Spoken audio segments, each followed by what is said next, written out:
Hello there, this is Dr. Jewa Lea with another installment of Whole Heart Living. This is day number 8, and wanted to speak more on heart rate can I say that? Variability, heart rate variability, HRV. Um, I had spoken of it back when I did the video when I was outside with the snow. And so in a nutshell, what heart rate variability does is that it measures the pulse wave of each heartbeat, and you want a variability between each beat. You don't want a steady beat.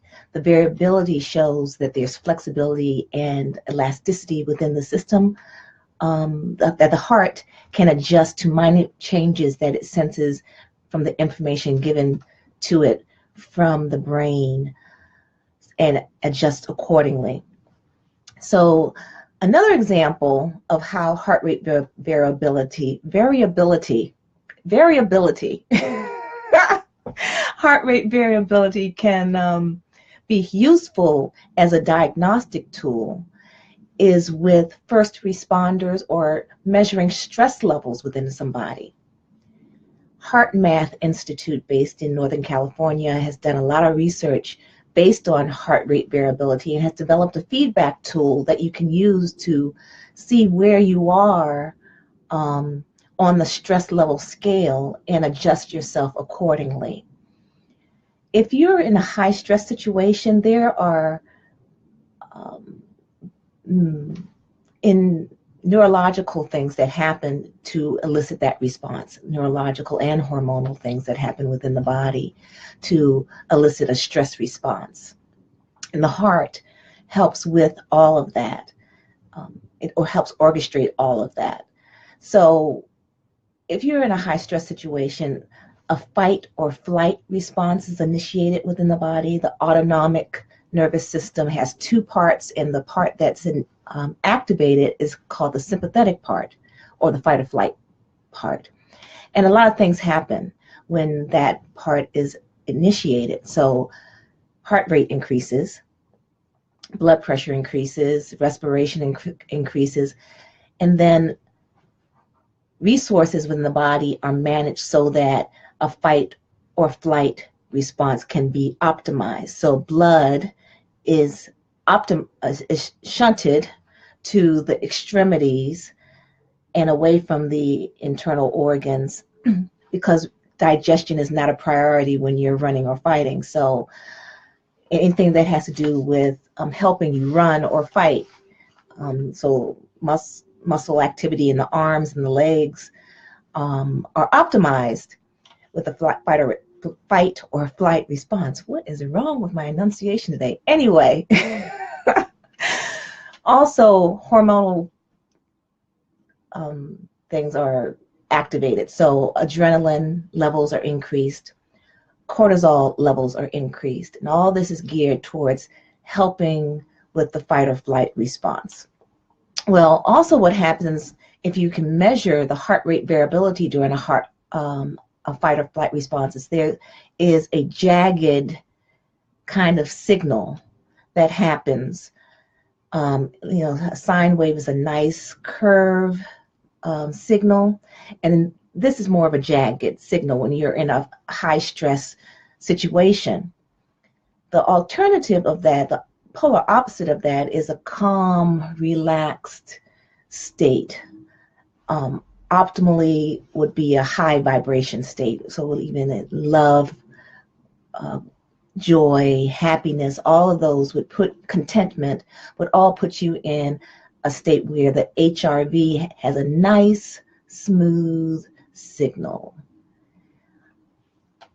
So when we think about HRV and what we can do to go from a jagged signal to a nice optimal signal is a couple of things. Once we want to get ourselves out of a fight or flight response.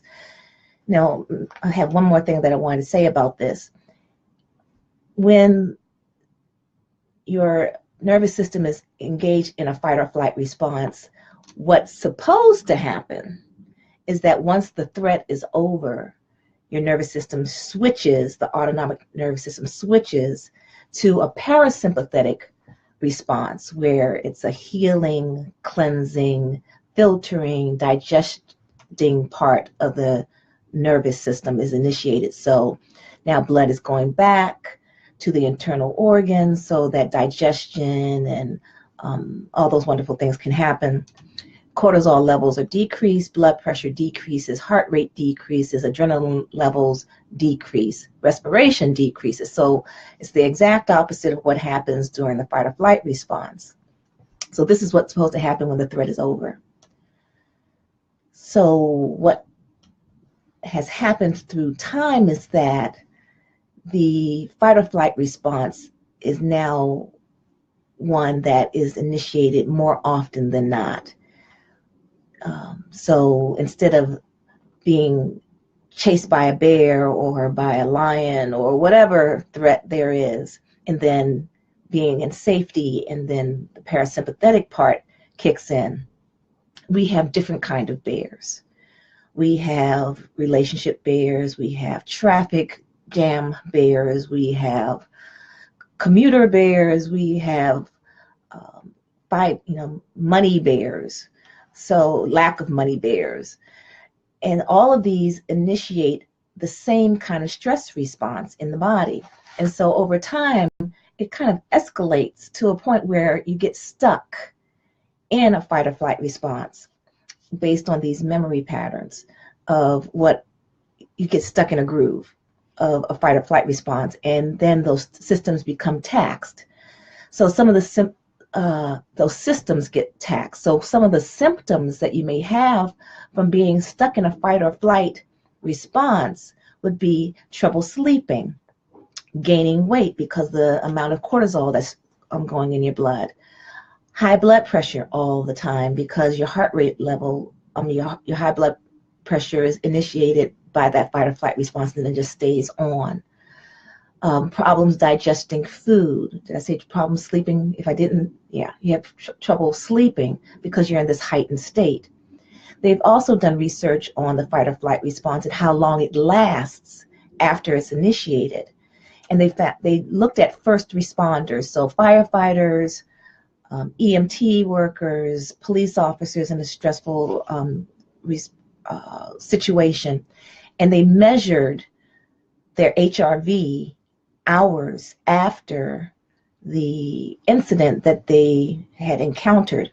And a fight or flight response, even after the threat is over, can last anywhere from 12 to 18 hours after a single incident. So it's really important to understand that you don't want to be stuck in that kind of thing because it's unhealthy to be in that agitated mode. Hair trigger responses, easily angered, all those kind of things can happen when you're stuck in a fight or flight response. So one of the things that you can do in order to get yourself out of the fight or flight response and to make your heart rate variability one that is nice and smooth as opposed to this jagged thing that you can measure with the tools that HeartMath Institute has. And you can go to heartmath.org or heartmath.com to look up that feedback device. They have a portable one and then one for your laptop. One of the things that you can do on your own if you are, used to doing centering exercises is the following. You can just focus on your breath. So when you're breathing,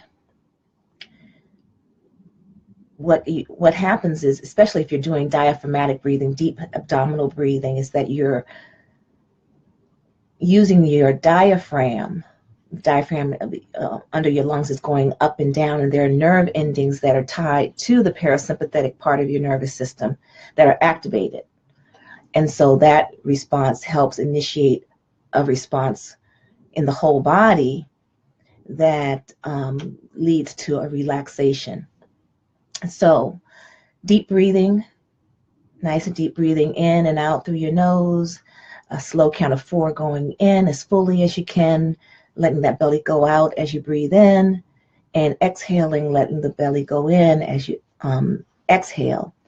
You can do that. And then another thing that adds the cherry on the top of getting you into a nice sine wave is to recall a pleasant situation, something that made you happy, a happy memory. And so while you're doing that deep breathing, you want to go into something that you appreciate or a memory that you love, and the feeling, this is the most important part, the feeling that you felt when you were experiencing that thing. So let's say that you had a great time going to the beach, and you love the beach, you love the sound of the waves, you love like feeling the breeze that's associated with being at the beach, and hearing the gulls and the sand on your feet, and just the overall feeling of being in that atmosphere. So breathing nice and fully, closing your eyes helps. And you want to you can breathe in through your mouth, but preferably through your nose, and thinking of that pleasant situation. And you can notice that your body kind of settles down without using that feedback tool. You can actually feel more centered and elevated at the same time, because again, positive emotions have a higher vibration than lower emotions. So we want to seek a high vibration as opposed to a low vibration, because high vibration is a heart-centered vibration, and we want to stay up in that level of vibration, 528 terahertz, which is 10 to the 12th hertz for you geeks out there. All right, so that's my spiel on HRV. One more thing about heart communication. We had talked about neurological. We talked about electromagnetic field, which is the energetic. We talked about biochemical, which is the HRV and the hormones and the pulse wave that's associated with that. Oh, no, sorry. We talked about biophysical, which is the pulse wave. I wanted to say briefly hormonal. Did you know that the heart is a gland? Also, in addition to all the amazing things that we've covered in these mere 8 days about the heart is a gland. It actually releases oxytocin, which is the love hormone. It's a bonding hormone. It's the hormone that's released when a mother is nursing or nurturing her children or babies. It's also when you're in love and appreciation, that's the hormone that's released out of your heart, and this hormone goes through your bloodstream and helps instigate that high vibration of love. So 4 different ways of communicating from the heart to the brain: electrical or neurological, pulse wave, which is the HRV, hormonal, which is oxytocin, and electromagnetic. We talked about, the feeling and how your electromagnetic field expands or contracts based on the feelings that you're feeling. So a lot of heart-brain communication here. So I hope you enjoy your day, and thank you for joining me. And I look forward to sharing more wonderful information about the heart. Again, remember, the heart is more than you think. We live in an energetic universe, and the heart is the center of it all. Thank you. Love you. See you next time.